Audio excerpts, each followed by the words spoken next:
যদি বা যে অপরাধে যদি কোনোভাবে অপরাধী হয়ে থাকেন অরবিন্দ কেজরিওয়াল বলে তদন্ত হয়, তার চেয়ে বড় অপরাধ তো প্রধানমন্ত্রীর। ইলেকট্রাল বন্ড ধরা পড়ে গেছে, সরকারকে সামনে রেখে টাকা লুটেছে এবং তার জন্য মানুষের জীবন পরিশানি হচ্ছে। ওষুধের কোম্পানিগুলোর কাছ থেকে হাজার কোটি টাকার উপরে লুট করেছে, ওষুধের দাম বাড়িয়েছে কয়েক গুণ। যদি অরবিন্দ কেজরিওয়ালকে তদন্তর নামে গ্রেপ্তার করতে হয়, তাহলে why not the prime minister? তাকে কেন গ্রেপ্তার করা হবে না? যদি অরবিন্দ কেজরিওয়াল গ্রেপ্তার হন যে কারণে, তার চাইতে বড় অপরাধ প্রধানমন্ত্রীকে গ্রেপ্তার করা উচিত।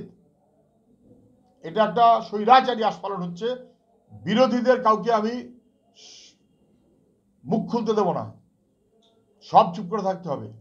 এবং সেই কারণেই যাকে ওরা বিরোধী বলে মনে করছেন তাদেরকে হেনস্থা করছেন, গ্রেপ্তার করছেন, অ্যাকাউন্ট ফ্রিজ করছেন। সে কংগ্রেস হোক, আপ হোক, হেমন্ত সোরেন হোক, হয়েছে।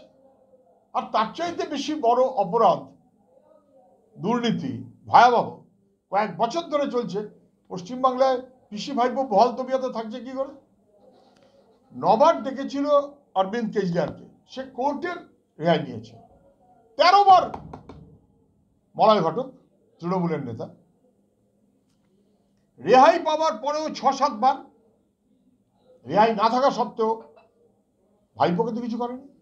ফলে পিসি ভাইপোরা বহাল তবিয়তে থাকবে, কেননা দিল্লির বিজেপি জানে যে অরবিন্দ কেজরিওয়ালরা বিজেপির বিরোধিতা করবে, কিন্তু আসলে প্রকারান্তরে বিজেপিকে সাহায্য করবে পিসি ভাইপো। অতএব তাদের ক্ষেত্রে আরেক রকম। ফলে কেন্দ্রীয় এজেন্সিকে ব্যবহার করছে বিজেপির স্বার্থে, কোথাও বিরোধীদের গ্রেপ্তার করার জন্য, আর কোথাও বিরোধিতার নামে যারা মোদিজিকে সাপোর্ট দেয়, সাহায্য করবে, তাদেরকে রেহাই দেওয়ার জন্য। একটা স্বৈরাচারী আস্ফালন চলছে। প্রধানমন্ত্রীকে গ্রেপ্তার করা উচিত। কেজরিওয়ালের পর মমতা গ্রেপ্তারির খোঁচা